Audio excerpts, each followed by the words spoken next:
Well, I'm back again.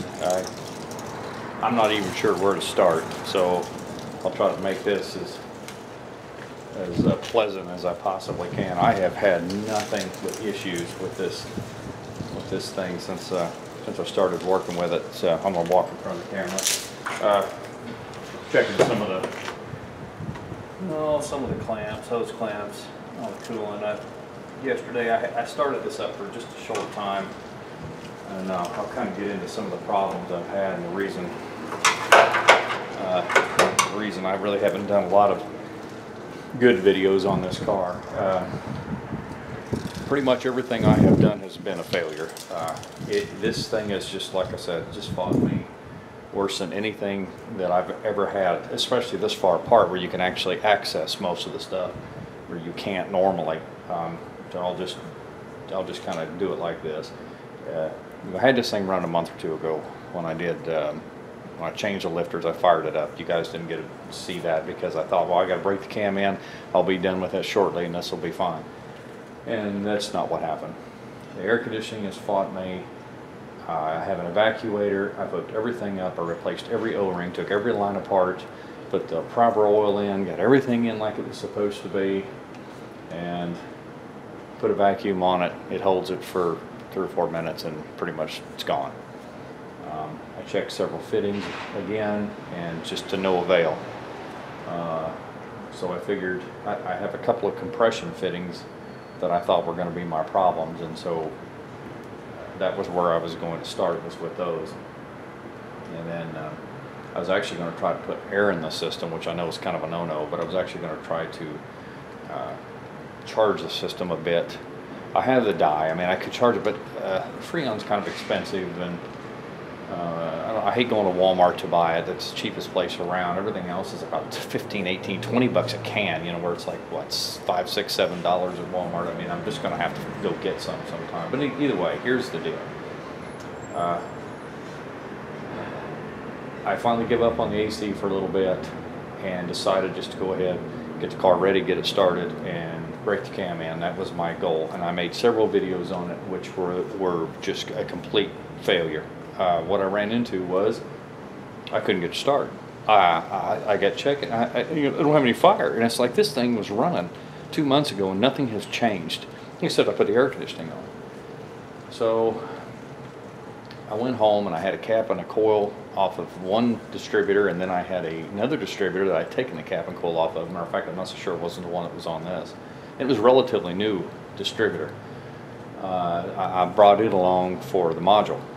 So I get back here and I said, I cannot believe that XL coil was bad, but I thought I would go ahead and change it. So I pulled the cap, of course I had all the wires off. I pulled the cap, put it back on there, and I thought, well, before I wire this thing back up, I'm just going to check something. So I just stuck a random plug wire onto the plug up to the windshield where I could see it, and cranked it, and it had fire. So I put everything, the rest of the wires on, got everything lined up, went to start it, no fire. And so I thought, well, that's really strange. It's got to be the module. So I take the module out of the newer distributor and I pull the module out of this one and put it in, and that also did not work. I'm going to walk real quick in front of the camera and I'm going to show you why I think it did not work.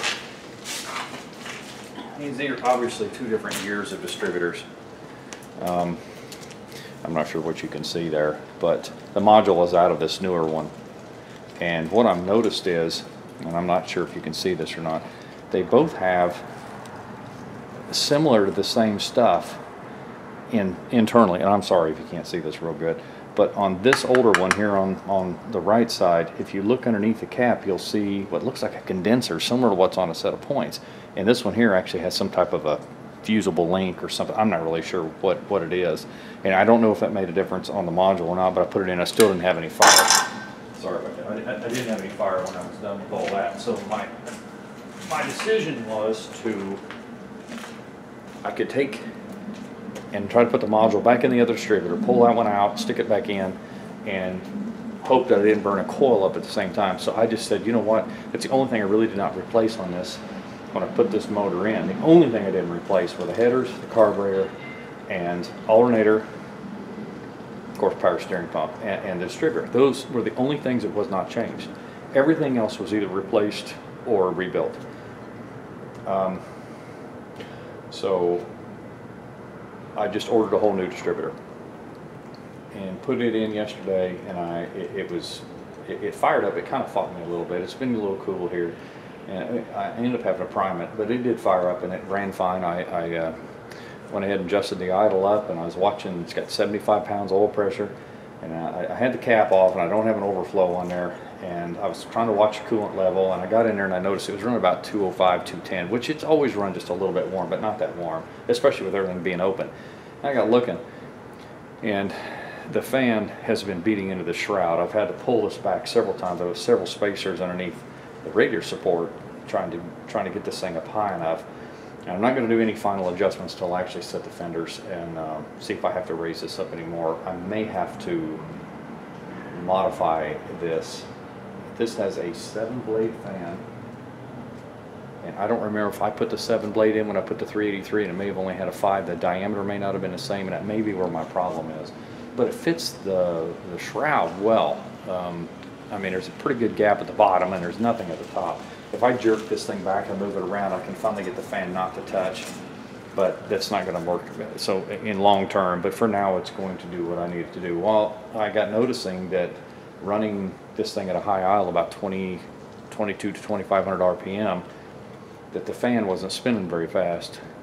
So I idled it back down, and it actually acted like it was spinning faster in idle than it was. Now, I understand the way a clutch fan works, but when it started getting warm, even though it's kind of open, it should have still kicked that thing in and made it kick, and it did not do that. And I don't know what the temperature is on those little springs. If you've seen how one of those inside, they're actually, I got what looks like a silicone gel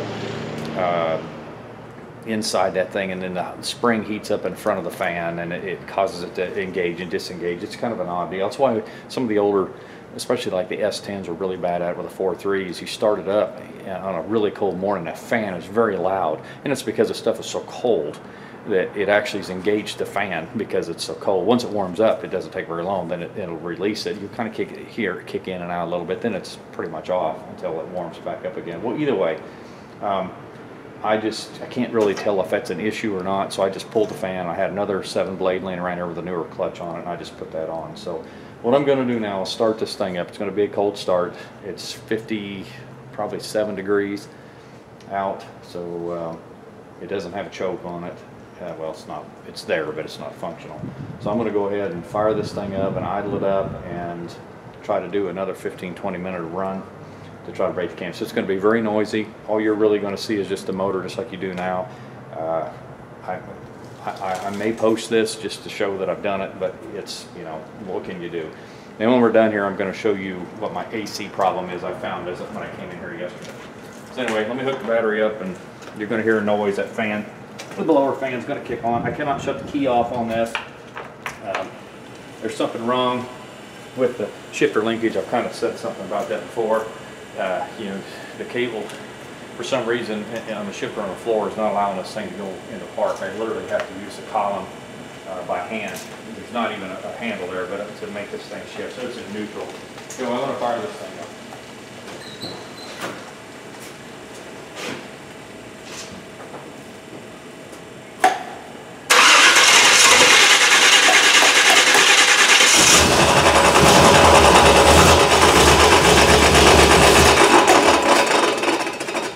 Obviously the fan is still heading.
quickly.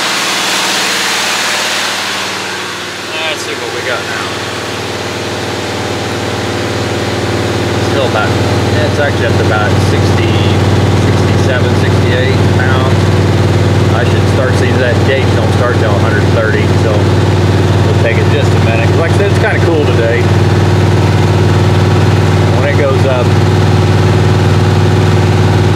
if I'm not mistaken, I actually have this gauge. It's a manual gauge, of course, not electric. I believe I have that in the head on the passenger side. And it's coming up about 150.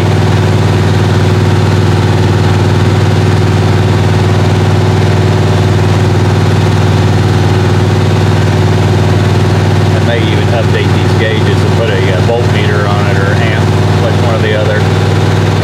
These are auto gauges. They've actually worked real well. I've had them in here 10 years, and I really haven't had any trouble with them. 180.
While this is doing this, a gas company, I may or may not mention this in another video,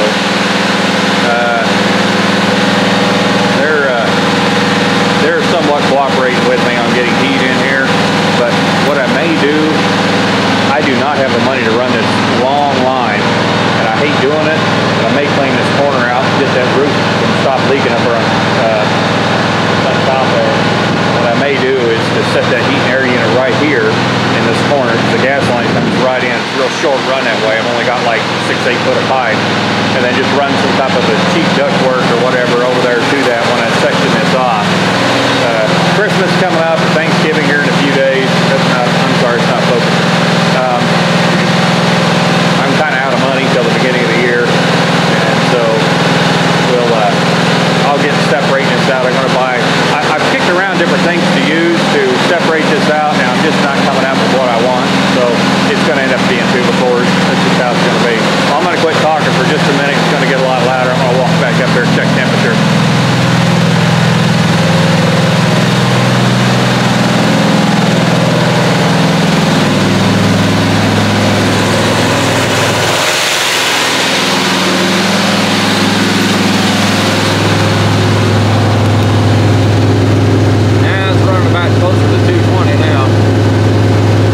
A little light on water and antifreeze too, because like I said, I don't have an overflow on it, so I was kind of guessing.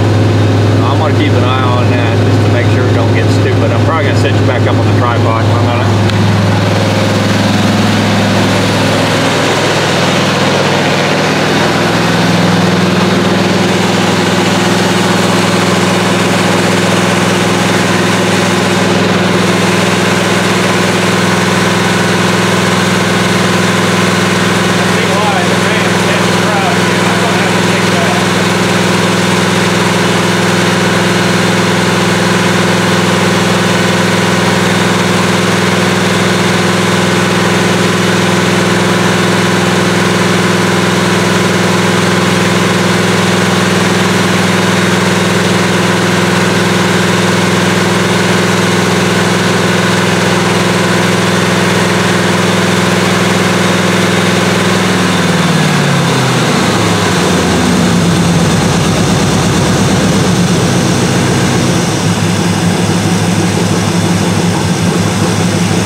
May not have been a full 20 minutes, but I'm sure this is making my neighbors happy with all the racket that they have to endure. I'd like to do this on the weekend. I'm sorry, I'm trying to pull you off the tripod, feeding this thing. Okay, so that was about, what, 15 minutes? And I had it running about 5-6 minutes yesterday, and I know that's really not how you're supposed to do this, but the cam itself was already used, like I said, so this was more of a, you know, put new oil in it, just go ahead and run it through. And it's at VR1 2050, which I hate running that thick of oil when it's this cool, but as you can see, it's got a gear reduction starter on it, so it didn't have any trouble starting it. Anyway, okay, so real quick on the air conditioning, if you're still with me, if you're not deaf, still with me. So I came in yesterday. It's been sitting for a few days. I had to work the weekend, and I come in and I immediately notice that there's oil on the floor, and I said, what in the heck? And I get looking, and look at that oil right there. That did not come from the motor. That came from, why, looky there, the evaporator's leaking. So that is a whole different animal. I'm glad that the inner fender and outer fender is not on this, because you have to take this whole box off to get to this. Every time I look at this, I said, why, I tell myself I should have just got a hold of Vintage Air and got their unit, because this is an absolute pain in the butt. I have to take all this AC stuff back off on this side, and then I have to pull the blower motor, which actually sounded like crap yesterday when I first started it up, so it's probably going to have a new motor anyway. And then I'm going to have to separate all this out and buy a new evaporator, which I think the cheapest I found was about 75 bucks. and replace the evaporator. However, when that's done, the condenser and the hoses will be the only thing that's not been replaced. So, you know, what can you do? It is what it is. So that's where I'm at. And I just thought I could do a quick video. Obviously, this car does start and run. It actually doesn't sound bad. I don't know what the video is going to sound like on there. I noticed that one of the guys I watch on YouTube, when he starts something up, it always sounds like it's got rod knocking in it when he's revving it up. Now, I don't know if it's just the way that the audio picks it up, because it doesn't matter if the car is loud or quiet. It seems like I'm always hearing rod knocking. So if you're hearing that, that's not what it is. This motor is a low mileage motor. It was built right. I've got a good machine shop here that I use, and the carburetor is way, way, way too big. It's a 770 Holly Street Avenger, like I've told you in the past. This is going to get fuel injection, but for cam break-in purposes, I wanted to put the carburetor on until the car is back together and ready to go on the road.